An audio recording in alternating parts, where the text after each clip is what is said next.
बिस्मिल्लाहिर्रहमानिर्रहीम। अस्सलामुअलैकुम। मैं शादी होकर आई तो बहुत खुश थी। शादी के दिन शौहर ने मुझसे हजारों वादे कस्में किए। शौहर मुझसे बहुत खुश था। वो यही कहते कि औरत बेवकूफ ही अच्छी लगती है। मेरे खानदान की सब लड़कियां पढ़ी लिखी हैं। तुम अनपढ़ हो, तुम्हें दुनिया का नहीं पता, तुम कोरा कागज हो, इसीलिए तुम हमेशा मेरे लिए किसी फूल की जैसी रहोगी। मैं अपने शौहर की ये बातें सुनकर खुश होती रही, मगर मुझ बेवकूफ को क्या पता था कि अनपढ़ होना कोई खूबी नहीं बल्कि खामी है। वो मुझे दिन रात बेवकूफ बनाता रहा।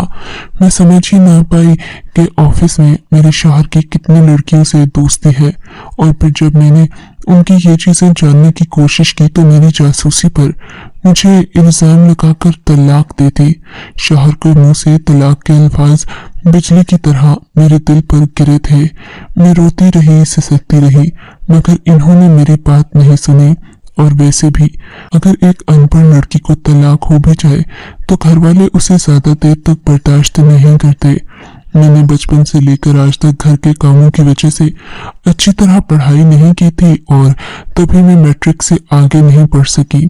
उसी दिन मैंने सोच लिया था कि अब मैं घर में फारिग नहीं रहूंगी और दोबारा पलटकर अपने घर भी नहीं जाऊंगी, क्योंकि मैं दोबारा अपने मैके जाऊंगी तो एक तो मुझे तलाक याफ्ता होने का ताना मिलेगा, और दूसरी बात जो मेरा दिल जलाने के लिए बहुत ज्यादा होगी वो ये कि मेरी दूसरी शादी का सोचा जाएगा।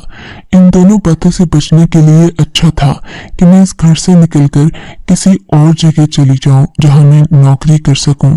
मैंने सोचा आज पूरा दिन लगाकर इस सारे शहर की दुकानों, मार्केटों या स्कूलों में जाऊंगी ताकि मुझे कोई तो नौकरी पर रख ले। ऐसा तो हो ही नहीं सकता कि मेरे लिए कोई नौकरी ना हो।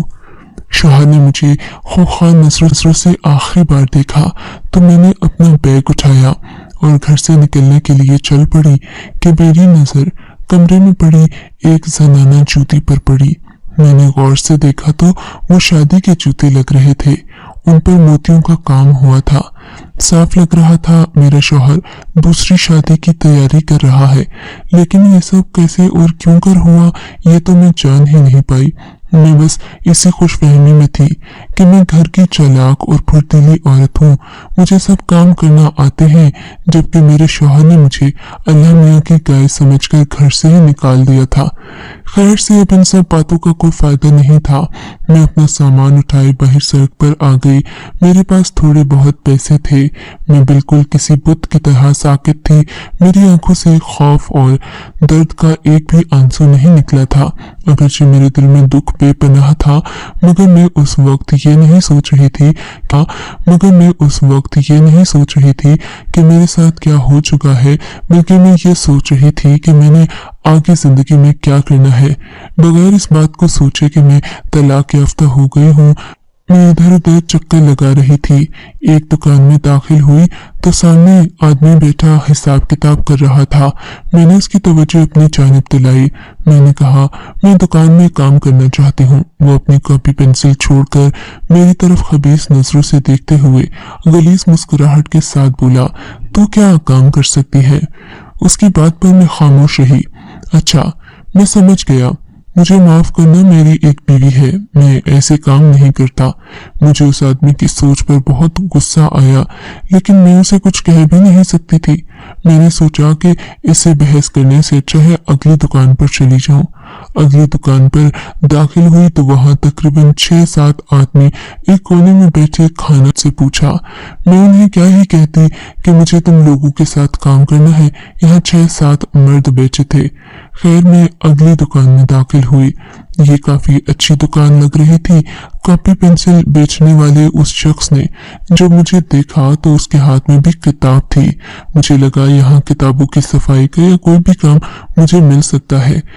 मैंने उससे नौकरी की बात की तो हंसकर बोला, देखो तुम मुझे अच्छे घर की लगती हो, इसलिए तुमको ये बात कर रहा हूँ। नौकरी करने वाली लड़कियों को लोग अच्छा नहीं समझते, और तुम अगर किसी दुकान में काम करोगी भी तो तुम्हारे लिए जिंदगी पहले से भी मुश्किल हो जाएगी। तुम नहीं जानती ये मर्दों का बाजार है। यहाँ पर आने जाने वाला हर मर्द तुम्हें गंदी नजर से देखेगा, और दुकान में काम करवाने वाला तुम्हारा मालिक भी तुमसे नाजायज फायदा उठाएगा। सो बेहतर है कि तुम घर चली जाओ, और अगर किसी स्कूल में पढ़ाना चाहती हो तो वहां चली जाओ। बूढ़े की बात पर मुझे पढ़ाना चाहती हो तो वहां चली जाओ। बूढ़े की बात पर मुझे बहुत गुस्सा भी आया और रोना भी। मेरा दिल चाहा कि मैं इस वक्त जमीन फटे और उसमें समा जाऊं। काफी जगहों पर जलीलो खार होने के बाद मैं बहुत थक चुकी थी, टूट चुकी थी। एक ही दिन में दुनिया घूमकर मेरी आंखें खुल गई थी और मैं जान गई थी कि मेरी औकात कुछ भी नहीं है। और फिर मगरिब होने लगी। अब लोगों की नजरें और भी मुझ पर जमने लगी थी। मैंने एक अनोखा फैसला किया कि क्यों ना मैं अपनी जान ही दे दूं, क्योंकि अगर मैं के जाऊंगी तो वहां भी मुझ पर जिंदगी हराम कर दी जाएगी। सड़क पर तो मैं रह नहीं सकती। तभी मैंने एक मेडिकल स्टोर का रुख कर लिया। मैं जहर खाकर मर जाना चाहती थी। मेडिकल स्टोर पर पहुंचकर मैंने अपने पल्लू में बंधे वाहिद 2000 रुपए बाहर निकाले और काउंटर पर रखते हुए उस लड़के से कहा, मुझे जहर की पुड़िया दे दो। जी, मुझे जहर की पुड़िया दे दो। मैंने दोबारा कहा, या दे दो। आपको जहर क्यों चाहिए? मुझे जिसके लिए भी चाहिए आप मुझे जहर दे दो। 2000 रुपए में कोई तो जहर मिल जाएगा। मोहतरमा, बात ये नहीं है। जहर तो 180 रुपए का भी मिल जाता है, मगर हमें बिला वजह जहर किसी को भी देने की इजाजत नहीं है। आपको अगर किसी खास मकसद के लिए चाहिए तो मुझे बताइए। मुझे अपने आप को मारना है, मैं जान देना चाहती हूँ। मैंने कहा, इसके लिए तो हम बिल्कुल भी जहर नहीं दे सकते। आपको क्या मसला है? मेरे पैसे, मेरी जिंदगी, आप मुझे जहर दे दें। नहीं मोहतरमा, मुझे माफ कर दीजिए, मैं आपको जहर नहीं दे सकता, लेकिन हाँ, आपकी मदद जरूर कर सकता हूँ। उसने ये कहकर इशारा किया कि उस कमरे में चली जाओ। मैं जो मजबूर हो चुकी थी, मुझे लगा था ये शख्स भी मेरे साथ झूठ बोलकर मेरी तन्हाई का और मजबूरी का फायदा उठाना चाहता है, मगर मैंने देखा वो कमरा शीशे के दरवाजे के साथ था तो मैं उसमें चली गई। बाहर वाले लड़के ने अंदर कमरे में इशारा किया तो साथ में ने मुझे सामने बैठने का कहा। जी बताइए, क्या बात है? कोई दवा चाहिए आपको? जी नहीं, दवा नहीं चाहिए। फिर आप यहाँ क्यों आई हैं? उस आदमी ने हैरत से पूछा तो इतने में बाहर वाला लड़का कमरे के अंदर दाखिल हुआ। उसने आकर मुख्तसरन मेरी कहानी उस आदमी को कह दी। वो आदमी अब संजीदा हो चुका था, मुझसे मेरी तालीम पूछने लगा। मैंने कहा कि मैं सिर्फ 10वीं पास हूँ, मुझे और कोई काम नहीं आता, ना ही ज्यादा पढ़ने लिखने का पता है। ये सुनकर वो सोच में पड़ गया और बोला, ठीक है, हमारे यहाँ एक क्लिनिक है जहाँ एक लेडी डॉक्टर को किसी असिस्टेंट की जरूरत है। Lady doctor? मगर मैं तो बहुत पढ़ी लिखी नहीं हूँ, मैं उनका काम कैसे करूंगी? उन्हें कोई अनपढ़ लड़की ही चाहिए थी जिसको जरूरत भी हो और वो अपने घर के लिए खर्चे के लिए कमा रही हो। वो बहुत रहमदिल खातून है और उनके हाथ में शिफा। अभी तो मुझे कुछ जरूरी काम है, तुम कल आ जाना, मैं तुम्हें वहां ले जाऊंगा। आदमी की बात सुनकर मैं भूत से गई। क्या हुआ, कोई परेशानी है क्या? आदमी ने पूछा तो मैंने उसे कहा कि मेरे पास रहने को कोई ठिकाना नहीं है, अभी वहां जाऊंगी तभी तो अगले दिन का सोचूंगी, वरना मुझे रात फुटपाथ पर गुजारना पड़ेगी, जो कि एक जवान औरत के लिए मुमकिन नहीं है। अच्छा ठीक है, तुम मेरे साथ चलो, मैं तुम्हें अभी वहां लेडी डॉक्टर साहिबा के पास ले जाता हूँ। आदमी के कहने पर मैं उसके पीछे पीछे चल पड़ी। आधा घंटा पैदल चलने के बाद वो एक क्लिनिक में दाखिल हुआ। क्लिनिक के अंदर का माहौल काफी अच्छा था। बहुत सारी औरतें बाहर वेटिंग वाले कमरे में बैठी थीं, जबकि लेडी डॉक्टर साहिबा किसी औरत के चेकअप में मसरूफ थीं। उस आदमी ने एक छोटी सी पर्ची लिखी, मुझे दी और कहा कि जब मरीजों का रश कम हो जाए तो अंदर चली जाना, मैं इतनी देर तुम्हारे साथ बाहर रुक नहीं सकता, मैं डॉक्टर साहिबा से बात कर लूंगा, उसके बाद वो तुम्हें खुद बता देंगे कि तुमको क्या करना है। उन्हें काम वाली लड़की की जरूरत है, फिक्र न करो, वो तुम्हें हौसला ही देंगी, डांट टपट नहीं करेंगी। मैं उसकी बात सुनकर खामोश हो गई। मुझे लगा कि मैं ऐसा ही करके लेडी डॉक्टर साहिबा का दिल जीत लूंगी और फिर यहाँ रहने के लिए भी मुझे सहारा मिल जाएगा। थोड़ी देर के बाद मरीजों का रश कम होना शुरू हो गया। मैं लेडी डॉक्टर साहिबा के कमरे के अंदर दाखिल हुई तो इनके चेहरे पर शफकत ही शफकत फैली थी। वो बहुत मेहरबान खातून लग रही थी। इन्होंने मुझे कुर्सी पर बैठने का इशारा किया। जी बताइए, आपको क्या तकलीफ है? इन्होंने बड़े पेशा वराना अंदाज में पूछा तो मैंने वो पर्ची आगे कर दी। पर्ची पढ़ते ही उनका चेहरा खिल गया और आंखों में चमक आ गई। अच्छा, तो तुम हो जिसके लिए मुझसे शबीर ने बात की थी? जी, मैं आपके यहाँ नौकरी करना चाहती हूँ, मैंने धीरे से कहा। ठीक है, मुझे तो एक काम वाली लड़की की जरूरत थी, मगर मेरा काम करने के लिए कुछ शराइत हैं। जी, मुझे आपकी हर शर्त मंजूर है। मैं घर से बिल्कुल बेघर हूँ, घर नहीं जा सकती। बस मुझे आपके साथ रहने के लिए भी जगह चाहिए होगी। बाकी मुझे तनख्वाह की भी परवाह नहीं। मेरी बात पर वो हंस पड़ी। नहीं, ऐसी कोई बात नहीं, मैं तुम्हें रिहाइश भी दूंगी और तनख्वाह भी, मगर मेरा काम करने की कुछ शर्तें हैं जो कि तुम्हें मंजूर करना पड़ेंगी। जी जरूर, मैंने सादतमंदी से कहा। तुम्हें मेरे किसी काम में दखल अंदाजी करने की इजाजत नहीं होगी। तुम्हारा काम ये है कि यहाँ पर जो भी औरतें आएंगी तुम उनसे उनके बारे में मालूमात लो कि मसलन उनके घर के हालात कैसे हैं, वो कितने पैसे हमें इलाज के लिए दे सकती हैं, और बाकी का काम मैं तुम्हें समझा दूंगी। इसके लिए तुम्हें फिक्र करने की जरूरत नहीं कि तुम काम कैसे करोगी। मुझे एक अनपढ़ लड़की है, इस वजह से मैंने तुम्हें यहाँ रखा है ताकि तुम मेरी मदद कर सको और अपना रोजी रोटी का भी बंदोबस्त कर सको। उनकी बात सुनकर मैं हैरान थी कि एक लेडी डॉक्टर को अनपढ़ असिस्टेंट की क्या जरूरत थी। खैर, मैं खामोश रही क्योंकि मुझे तो नौकरी चाहिए थी। हाँ, मगर मेरी ये आदत थी कि मुझे हर चीज के बारे में तफसील जानने का शौक होता था। इन्होंने मुझे अगले ही दिन से काम पर आने का कह दिया था। मुझे लगा जैसे इस क्लिनिक में सिर्फ औरतें ही आती हैं। तब मुझे डॉक्टर साहिबा ने बताया कि मैं 5 औरतों का इलाज करती हूँ। उनको बच्चे के लिए बहुत सारी ऐसी दवाएं देती हूँ कि बाज़ औक़ात तो उनके यहाँ बेटा भी पैदा हो जाता है। ये बात सुनकर मैं काफी हैरान थी क्योंकि मैंने सुन रखा था कि सिर्फ अल्लाह ताला ही इस बात पर इख्तियार रखते हैं और कोई भी दूसरा शख्स या डॉक्टर किसी के यहाँ बेटे या बेटी की पैदाइश को फैसला कुन मोड़ नहीं दे सकता। लेकिन मैं उनकी हर बात मानती और इन्होंने मुझे रखा भी तो इसीलिए था ताकि मैं कोई सवाल जवाब ना करूं। सो मैं खामोशी से वो काम करती गई। अगले दिन बहुत सारी औरतें वेटिंग वाले कमरे में मौजूद थीं।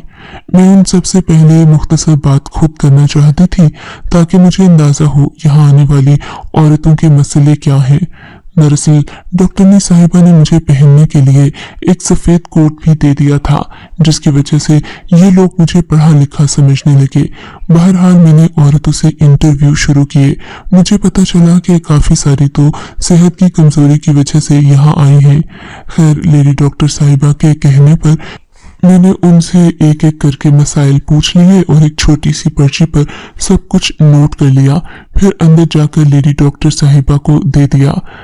अब मेरा यही मामूल था और बदले में मुझे रिहाइश और खाना पीना मिल चुका था। अक्सर ही तजस्सुस होता कि आखिर लेडी डॉक्टर साहिबा औरतों का क्या इलाज करती हैं कि वो जौक दर जौक उनके क्लिनिक पर आती हैं। एक दिन मैंने एक औरत से पूछा जो कि तकरीबन आज तीसरी बार आई थी। आज वो बहुत खुश लग रही थी। क्लिनिक से जाने से पहले मैंने उसे रोककर पूछा, आप बहुत खुश हैं, अल्लाह आपको सारी खुशियां मुबारक करे। जी, आपकी बहुत मेहरबानी, डॉक्टर साहिबा की वजह से ही तो ये सब हुआ है। मेरा बस चले तो मैं उन्हें फूलों की टोकरियां ला कर दूं। वो औरत फरते जज्बात में बोल रही थी। ऐसा भी क्या कर दिया लेडी डॉक्टर साहिबा ने? मैंने मुस्कुरा कर पूछा, जो किया है इन्होंने ही किया है, वरना तो मैं बांझ थी, मगर इन्होंने मुझे 30 मिनट में औलाद की खुशी दे दी। मैं हैरत से उस औरत का चेहरा देखने लगी। 30 मिनट में औलाद की खुशी दे दी, ये कैसे मुमकिन है?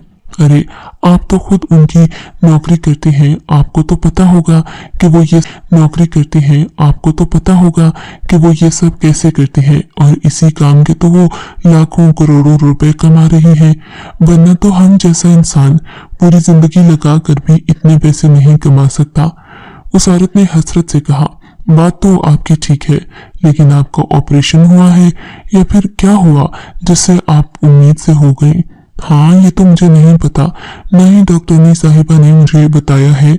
बस उन्होंने कहा था कि तुम्हारी औलाद होगी, तो मेरी रिपोर्ट वाकई में मुस्बत आ गई है और इसी वजह से मैं बहुत खुश हूँ, उनका शुक्रिया अदा करने आई थी। औरत अपनी बात खत्म करके चली गई, मगर मेरे जहन में एक नया सवाल था कि आखिर डॉक्टर साहिबा क्या करती है। अब तो मैं उनके घर शाम के वक्त भी रहती थी, सोचा शाम को पूछ लूंगी। ये शाम का वक्त था, मैं उनके घर में खाना पका रही थी कि वो अपने किसी काम से फारिग होकर घर आई। मैंने बड़े ही, आपसे एक बात पूछूं, आप बुरा नहीं मानेगी? नहीं नहीं, बताओ तुम क्या पूछना चाहती हो? वो आप जो बच्चा, ये कहकर मैं खामोश हो गई। बोलो ना, क्या बात है?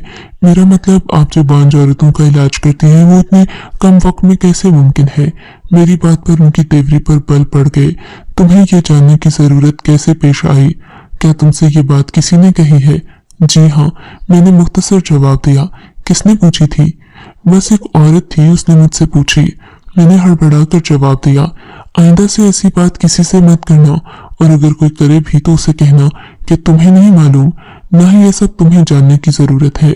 डॉक्टर साहिबा के इस जवाब पर मैं मायूस हो गई, मगर मेरा तजस्सुस और बढ़ गया था कि आखिर ऐसा भी क्या था जो डॉक्टरनी साहिबा ने आज तक मुझे भी नहीं बताया।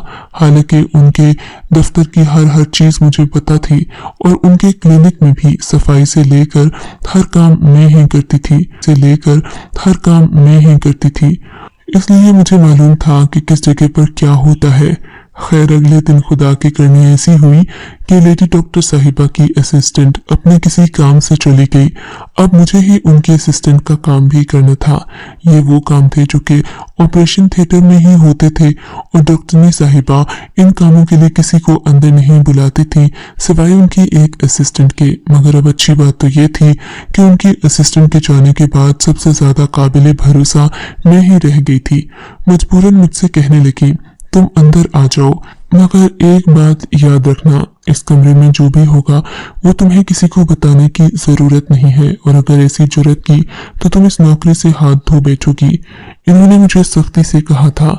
मैं समझ गई कि मुझे ये सब किसी को नहीं बताना, मगर हाँ, ये राज मैं जानना चाहती थी। तभी मैं कमरे में गई। मुझे इन्होंने पट्टी और तौलिया वगैरह लाया था। मैं कैंची, पट्टी और बाकी चीजें लाकर उनके सामने खड़ी हो गई तो इन्होंने मुझे डांट कर कहा, अब जाओ भी, मेरा मुंह क्या देख रही हो? मुझे गैर जरूरी लोगों का अपने इर्द गिर्द होना पसंद नहीं। मुझे लेडी डॉक्टर साहिबा की ये बेइज्जती बहुत बुरी लगी। आज से पहले इन्होंने मुझसे इस कदर सख्त लहजे में कभी बात नहीं की थी। मैं वहां से बाहर आ गई, मगर तन बदन में आग लग चुकी थी। सोच लिया कि अब मैं तो जानकर ही रहूंगी कि आखिर ऐसा भी क्या होता है इस कमरे में जिससे औरतें उम्मीद से हो जाती हैं, और वो भी इतने मुख्तसर वक्त में। अब मैं हर रोज लेडी डॉक्टर साहिबा पर नजर रखती। खुशी की बात तो ये थी कि उनकी असिस्टेंट की छुट्टियां ज्यादा होती जा रही थी। इस वजह से मुझे उस खास कमरे में जाने का वक्त मिल जाता। मैंने देखा अंदर एक तजुर्बागाह बनी हुई थी, और उसमें अजीब अजीब चीजें रखी थी जिनका मुझे नाम भी नहीं आता था, मगर जो कुछ लेडी डॉक्टर साहिबा रोजाना की बुनियाद पर करती थी वो अब मुझे याद हो चुका था। मुझे लगने लगा जैसे सारा क्लिनिक मेरे ही सर पर चल रहा हो, क्योंकि मैं इस घर के और इस क्लिनिक के सारे काम करती थी।